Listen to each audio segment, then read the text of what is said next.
রাতারাতি লাভ দিয়ে করে কেন পছন্দ যাবেন এইটা মনে করেন না। বাংলাদেশের মানুষ আপনাদেরকে সহজে ভোট দিবে না, কারণ আপনাদেরকে তারা বিশ্বাস করে না। এই দেশের মানুষ ধর্মপ্রিয় মানুষ, ধর্মকে ভালোবাসে, আল্লাহ নবীকে ভালোবাসে, বিশ্বাস করে, কিন্তু ধর্মান্ধ নয় এবং সাম্প্রদায়িক নয়। আজকে এই কথাগুলো মনে রেখে আপনি গত নির্বাচনের হিসাব করে দেখেন কত পার্সেন্ট ভোট পেয়েছে জামাত ইসলাম, কত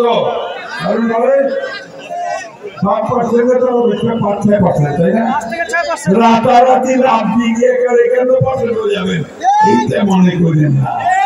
বাংলাদেশের মানুষ আপনাদেরকে সহজে ভোট দিবে না, কারণ আপনাদেরকে তারা বিশ্বাস করে না। পাকিস্তান আন্দোলন করতে মুসলমানরা পাকিস্তানের মুসলমান ভাইদের স্বার্থ রক্ষা করেছে, তখন আপনাদের নেতা মৌলভী বিরোধী, ঠিক না? আজকে আবার 1971 সালে আমরা যে স্বাধীনতার যুদ্ধ করলাম পাকিস্তানের থেকে বেরোয় আসার জন্য, তখন আমরা আপনারা শুধু বিরোধিতাই করেন নাই, ওই পাকিস্তান সেনাবাহিনী থেকে হাত মিলিয়ে গণহত্যা করেছেন। কথা বলতে আমার কোনো দ্বিধা হয় না, কারণ আমি একজন মুক্তিযোদ্ধা, আমি এই দেশের স্বাধীনতার জন্য যুদ্ধ করেছি। সোশ্যাল মিডিয়াতে কথা বলে আমাদেরকে মাথা নোয়াতে পারবেন না।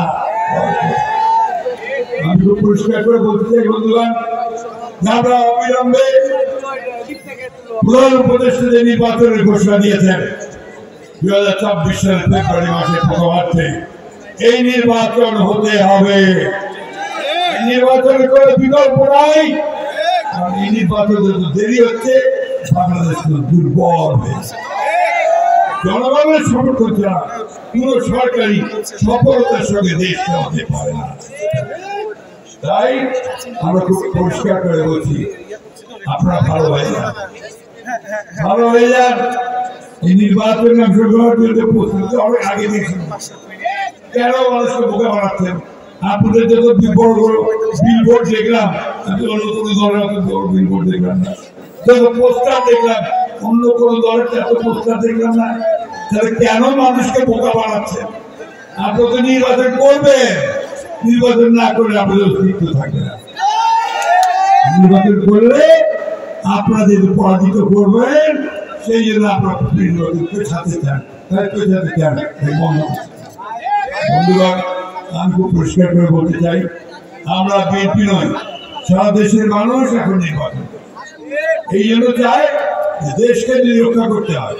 আপনারা বিশ্বাস করবেন না, অর্থনীতির অবস্থা খারাপ হয়ে গেছে, আমার চেয়ে আপনারা ভালো বলতে পারবেন। খারাপ হয়ে গেছে না? কেন? নির্বাচিত সরকার না, বিদেশ থেকে বিনিয়োগ আসে না, টাকা আসে না।